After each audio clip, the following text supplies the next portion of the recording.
Tune into Sports 360 with Ahmed Hamad. New Zealand beat South Africa by 6 wickets to reach the final of the Tri-Nation Cricket Tournament at Lahore. 612 runs were scored, which is the highest match aggregate involving South Africa and New Zealand in one-day international. Kane Williamson of New Zealand also reaches 7,000 one-day international runs, and he is also the second fastest after Hashim Amla, who reached the milestone from 150 innings. Kane Williamson reached the milestone from 159 innings, surpassing Virat Kohli, who reached the 7,000 one-day international runs from 161 innings. Kane Williamson is also the fifth New Zealand batsman to score 7,000 one-day international runs. The match, which is being played at the newly renovated Gaddafi Stadium cricket ground in Lahore, New Zealand captain Mitchell Santner winning the toss and put South Africa into bat first. And batting first, South Africa scored 304 runs for the loss of 6 wickets in their stipulated 50 overs, with Matthew Breetzke, the first batsman from South Africa to score 150 on his debut. And in reply, New Zealand reached the target for the loss of 4 wickets in 48.4 overs, with 6 wickets and 8 balls still in hand. After being put into bat first, South Africa lost their first wicket at 37 in the 8th over, and that is of their captain Temba Bavuma, scoring 20 of 23 balls, hitting 3 fours with a strike rate of 87. He was caught by wicketkeeper Tom Latham off the bowling of William O'Rourke, a surprise bouncer and a glove, and was caught behind by Tom Latham. Then a 93-run second wicket partnership between Smith and Breetzke of 105 balls. Smith scored 41 of 51 and Breetzke 44 of 54. They both took their team total to 130 in the 25th over when they lost his second wicket. Jason Smith was run out by Santner on 41.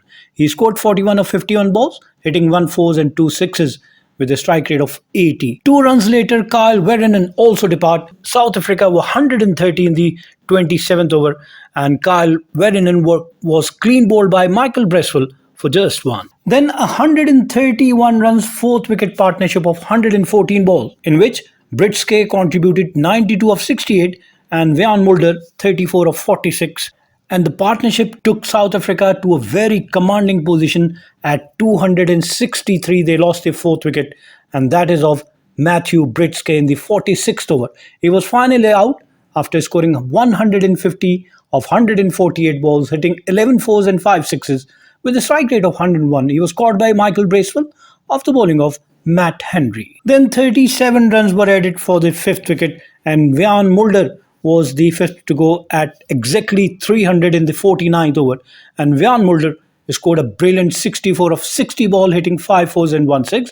His strike rate was 107. He was caught by Darrell Mitchell off the bowling of William O'Rourke. In the end, Bosch with 7 and Melali with 1 run remain unbeaten. South Africa lost their fifth wicket exactly at 300. Van Mulder was the fifth to go, scoring 64, and then the sixth wicket at 303. Senuran Mathusami is the sixth to go in the 50th over. He made only 2 of 3 balls, caught by Bracewell off the bowling of Matt Henry. South African batsmen hit 24s and 8 sixes. They scored their runs at a run rate of 6.08. Looking at the New Zealand bowling, Matt Henry 10 overs, 59 runs and 2 wickets. With economy of 5.90, he was hit for 5 fours and 2 sixes. William O'Rourke 10 overs, 72 runs and 2 wickets, 7.20 is his economy. He was hit for 8 4 and 1 6, and he bowled 10 wide balls. Ben Sears 10 overs, 65 runs, no wicket. Mitchell Santner 10 overs, 62 runs and no wicket, and Michael Bracewell 10 overs, 43 runs and 1 wicket. South Africa paced their innings. In the first power play, South Africa scored 46 runs but have lost 1 wicket. And then the middle part of the inning, from over number 10 to over number 40, in between 30 overs, South Africa scored 150 runs and have lost just 2 wickets. They reached their first 50 in 10.5 overs, and the second wicket partnership of 50 came off 62 balls. Breetzke 29 and Smith 17, and South Africa reached their 100 run mark in 21 overs. Breetzke reached his 50 of 68 with the help of 3 fours and 1 6. Then South Africa reached 150 in the 32nd over, and the fourth wicket partnership also put on 50 of 66 ball. Breetzke 34 and Van Mulder contributed 16. South Africa reached their 240.2 overs. Breetzke reached his century on debut of 128 balls, hitting 6 fours and 2 sixes. The fourth wicket partnership put on 100 runs of 97 balls. Breetzke contributed 66 and Mulder 29. South Africa reached their 250 runs mark in 44.3 overs. Breetzke reaches 150 of 147 balls, hitting 11 fours and 5 sixes. Mulder also reaches 50 of 54 balls with the help of 4 fours, and South Africa reached 300 in 48.4 overs and finishes at 304 for 6 in their stipulated 50 overs. New Zealand, in reply, chasing a target of 305, reached the target in 48.4 overs for the loss of 4 wickets. Their start was good. The opener put on 50 runs inside 10 overs, and the first man to go was Williamson after scoring 19 of 31 ball, hitting 2 fours. He was caught by Moponga of the bowling of Bosch. Second wicket fell at 237. Record 187 were put on for the second wicket between Kane Williamson and Devon Conway. 187 of 155 ball. Kane Williamson 103 of 76 and Devon Conway contributed 73 of 79 ball in the second wicket partnership. And the second wicket partnership also sealed victory for New Zealand. The both took their total to 237 when Devon Conway was the second man to go in the 36th over. He was unlucky. He fell victim of nervous 90s, just 3 runs short of his century, scoring 97 of 107 balls, hitting 9 fours and 1 6 with a strike rate of 91. He was caught by Mathusami of the bowling of Dala. 14 runs later, New Zealand lost their third wicket. Daryl Mitchell was out when New Zealand were 251.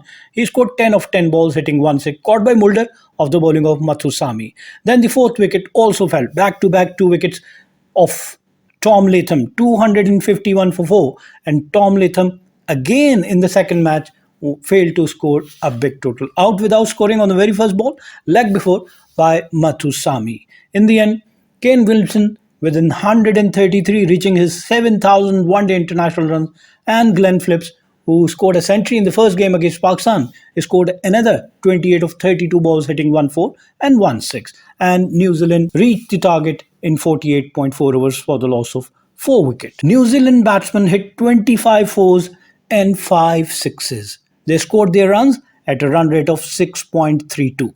Now looking at the New Zealand innings pace, in their first 10 overs, New Zealand scored 50 runs and have lost 1 wicket.